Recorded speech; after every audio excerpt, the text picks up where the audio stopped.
दोस्तों, एक तरह से भारत के पड़ोसी देशों पूरी तरह से कोलैप्स हो रहे हैं। आपने श्रीलंका का तो देखा ही होगा, श्रीलंका किस तरह से बर्बाद हो चुका है और बैंकरप्ट हो चुका है। श्रीलंका के पास अब इतने पैसे नहीं है कि अपने देश में जो फ्यूल की कमी है उसे पूरी कर सके, क्योंकि आप सभी पता है कि किसी भी देश को चलने के लिए सबसे बड़ी ज़रूरत होती है फ्यूल, और श्रीलंका के पास अब इतना भी पैसा नहीं है कि वो अपने देश को चलाने के लिए फ्यूल भी ले सके। तो इस कारण श्रीलंका के हालात इस समय बहुत ख़राब हो चुके हैं। साथ ही नेपाल ने भी अपने इंपोर्ट पर बैन लगा दिया, यानी इंपोर्ट वो चीज़ जो लग्जरी चीज़ होती है, हालांकि जैसे कि ऑयल है, इन सब पर तो श्रीलंका ने बैन नहीं लगाया, लेकिन जो लग्जरी चीज़ें होती है जैसे कि कोई बसें, कारें जो नेपाल में नहीं बनती हैं, जैसे मोबाइल, इन सभी पर प्रतिबंध लगा दिया है, क्योंकि ये सभी जो नेपाल में इस वक्त बनते नहीं है, अन्य देशों से उन्हें इंपोर्ट किया जाता है, तो उन सभी पर श्रीलंका नेपाल ने बैन लगा दिया है। साथ ही अब आज सबसे बड़ी खबर ये पाकिस्तान से निकल के आ रही है कि पाकिस्तान ने कई सारी लग्जरी चीज़ों पर प्रतिबंध लगा दिया है कि ये चीज़ें अब विदेशों से इंपोर्ट नहीं की जाएगी, जिनमें कई सारी चीज़ें हैं जैसे कि लग्जरी कारें हैं, और जैसे आईफोन समझ लो, जो चीज़ें पाकिस्तान में बनने की, अब आईफोन और कई सारी ऐसी कारें भी हैं जिनकी पाकिस्तान में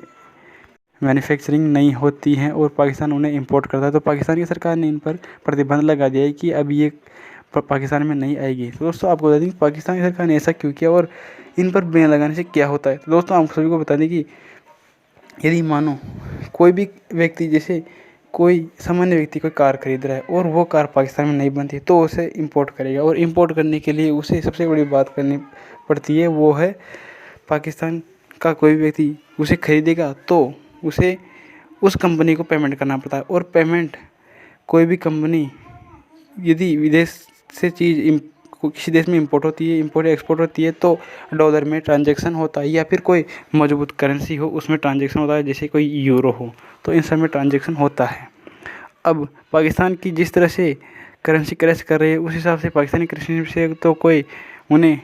उन्हें कोई भी चीज़ देगा नहीं। तो इस कारण पाकिस्तान का जो भी व्यक्ति उसे इंपोर्ट करेगा तो सबसे पहले वो पैसा सरकार के खाते में जाएगा, और सरकार फिर उसे डॉलर के रूप में कन्वर्ट करके वो चीज़ इंपोर्ट करेगी। ये पूरा प्रोसेस इस तरह से ही होता है, वो हर देश में ऐसे ही होता है जिस देश की करेंसी स्टेबल नहीं है, और इस कारण पाकिस्तान की सरकार ने इस पर बैन लगाया, क्योंकि जैसे ही कोई इंपोर्ट करता है तो उसका सीधा सा असर पड़ता है पाकिस्तान के फॉरेक्स रिजर्व पर, और पाकिस्तान का फॉरेक्स रिजर्व इस समय बहुत ही कम है, क्योंकि पाकिस्तान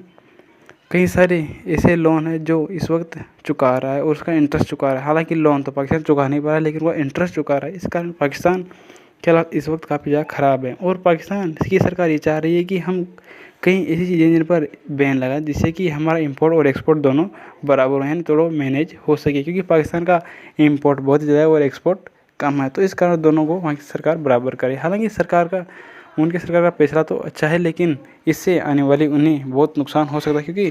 पाकिस्तान की सरकार जो इस वक्त है उसने कई सारी सब्सिडी पर भी जो लोगों को मिल रही थी उन्हें बंद कर दिया है, जिससे कि आने वाले सारे 1.5 साल में पाकिस्तान में चुनाव हो रहे हैं, तो इससे ये पार्टी हारने की पूरी तरीके से तैयार है। क्योंकि आप सभी बताओगे किसी भी आम आदमी को ये नहीं दिखता है कि सरकार कितनी नुकसान में जा रही है। आम आदमी को ये लगता है कि सरकार ने उनसे सब्सिडी छीन ली है। आप किस बारे में क्या करना है कमेंट बॉक्स में कमेंट करना ना भूलें। मिलते हैं नेक्स्ट वीडियो में। जय हिंद।